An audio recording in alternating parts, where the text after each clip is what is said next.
Hey, I'm Jay Malone from New Haircut. Welcome to another episode of Q&A with Jay, where I answer tough questions about innovation, design thinking, and facilitation. This is episode number 6. Today we're going to answer the question, who should lead our workshops and sprints? See you in the video. All right, so today we're talking about who should lead our workshops and sprints. Well, to answer that question, we first have to understand what it takes to do the job well. And there's probably a lot that we can come up with here, but we can also probably boil it down to about 5 big topics. In a future video, stay tuned. I'll go through each of these 5 in a little bit more depth and clarity. For today, just a quick overview. Number 1 is the time, so the agenda, designing it, leading it, making sure that you can get through the topic and everything that the group is there to talk about and decide.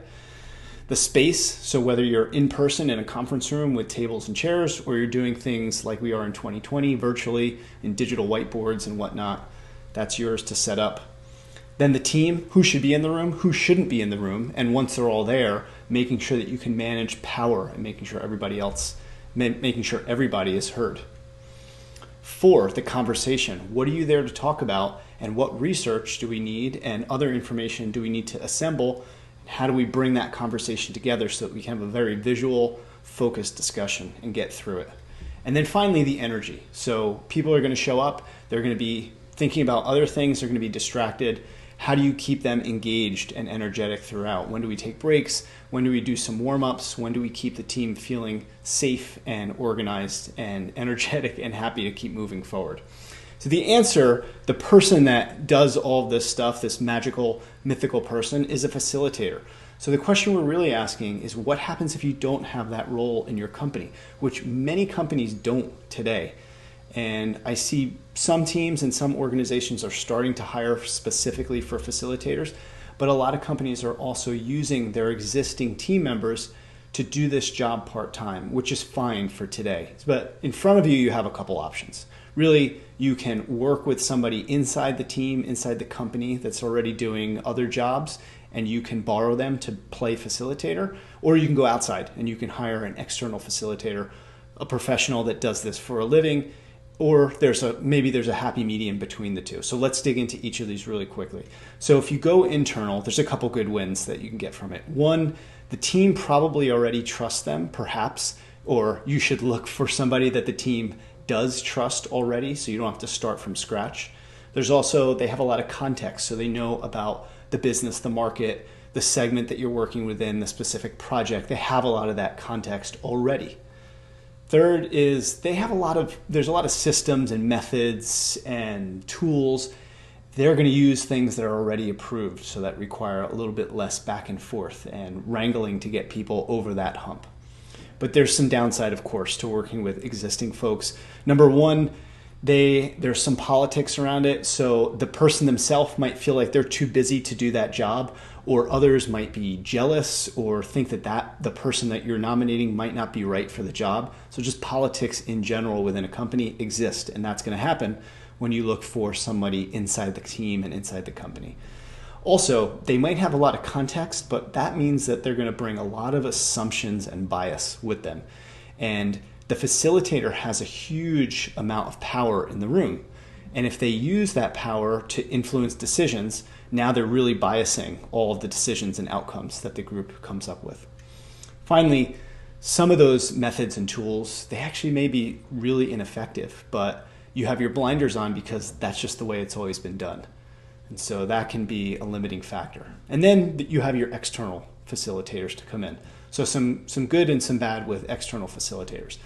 On the good side, they have probably a lot more autonomy to come in and use the methods that they've been using and have success elsewhere. What that also means is that they have a little bit more freedom to operate, and people are going to trust them a little bit more because they're outsiders, because they're not people that you know the way that they approach work day in and day out. So they have that more autonomy to push the group into that discomfort and those uncomfortable areas. They also have this fresh outside perspective. A lot of the time I get questions about, do you have specific industry expertise? And I say, no, I have a little bit, but that's not my job. My job is to manage all of those 5 things that we talked about. Your job is to know about your market and be the expert, the subject matter experts. but I can also bring a little bit of fresh perspective, not only to the conversation and the research and the topic itself, but how the team members are interacting together. And I also have that autonomy to not feel so threatened that my boss is in the room with me, right? And also then I'm going to bring new ideas, new tools, new methods into the conversation, because I'm not stricken to the existing approved methods and tools and systems that your team is using today. So I can experiment a whole bunch more and get away with it. But then there's, of course, some downsides. Of course, anytime you go outside, you're outsourcing that expertise and that intelligence to somebody else, as opposed to investing in internal team members. There's fees, so you have to pay an external facilitator. Traditionally, that's going to be more expensive than working with somebody inside. Granted, external facilitators, that's what they do. They're professionals, so they should have more expertise on it, but you're going to have to pay for it. And then finally, just the idea that myself or someone as an external person is coming inside, that's going to threaten some of the existing team members. And that will be something that you have to navigate. And the facilitator, if they're good at what they do, they're going to know how to develop relationships and quickly build the trust of the team members. They're there for support, not to take anyone's job.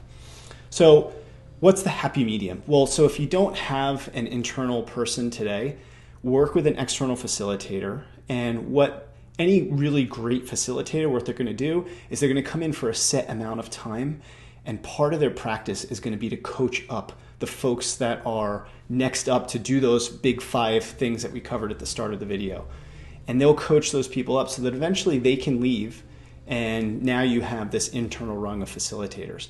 And what's the right role? It really depends. It could be a product person or a designer or a researcher, someone in operations. Really what it comes down to is, do they have those soft skills to manage the time and the team and the energy and all those other things? Is that something that they're interested in doing?